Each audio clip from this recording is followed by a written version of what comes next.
Hi, I'm Steve Cannella with Ted Keith for SI.com. We're here to talk about the NLCS.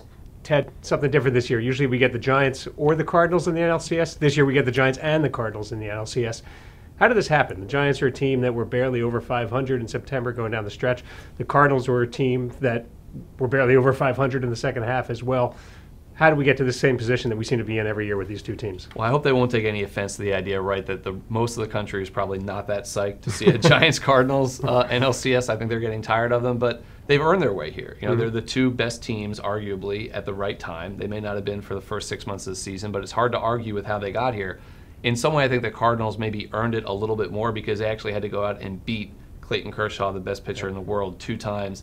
The Giants were kind of gifted a win, certainly in Game 4 of the division series against the Nationals. And really, you win an 18-inning game, that's as much a coin flip as anything else. So I don't know that they've sort of proven their powerhouse status the way maybe they have in October's past, but given that they've already won 2 World Series championships in this decade, they're certainly a bona fide October threat, which makes me think, when you look at this series and which team is going to advance, how do you differentiate between two teams that are so close to being here? What are the matchups that are going to make the most difference in a best of 7? I think a lot of the series is going to come right down to 2 key left-handed hitters, Matt Adams and Matt Carpenter.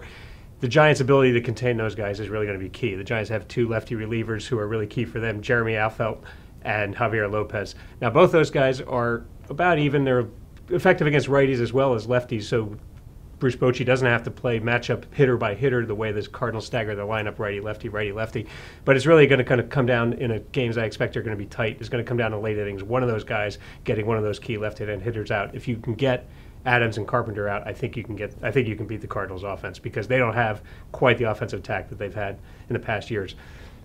With a few days off before the series begins, both teams get to align their rotation. Who's that work out better for you, do you think? Yeah, I would have said the Cardinals having Adam Wainwright because I think he's going to probably be the runner-up for the Cy Young Award for the 3rd time in his career. But Madison Bumgarner probably finishes 3rd in that race, and Madison Bumgarner's been terrific in this postseason, whereas Wainwright got hit really hard in Game 1 against the Dodgers. So I guess you go with the hot hand and you say Madison Bumgarner because if he doesn't throw a ball away in the 7th inning of Game 3, maybe they sweep that series.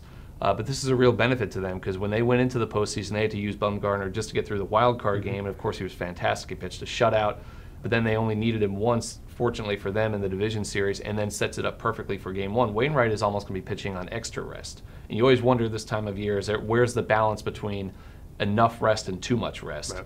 And Wainwright, for whatever reason, whether it was one bad start in LA or whether it's a factor of his curveball not being as effective or velocity being down, he wasn't the same sharp Adam Wainwright that we saw as recently as last year. And this is not the same Cardinals rotation we saw last year because Michael Wacha is not a part of it. So those 2 guys that really carried them through October, you're still maybe unsure of what you're going to get in this round. But with the Giants, I think they feel much better about what they get out of Bumgarner.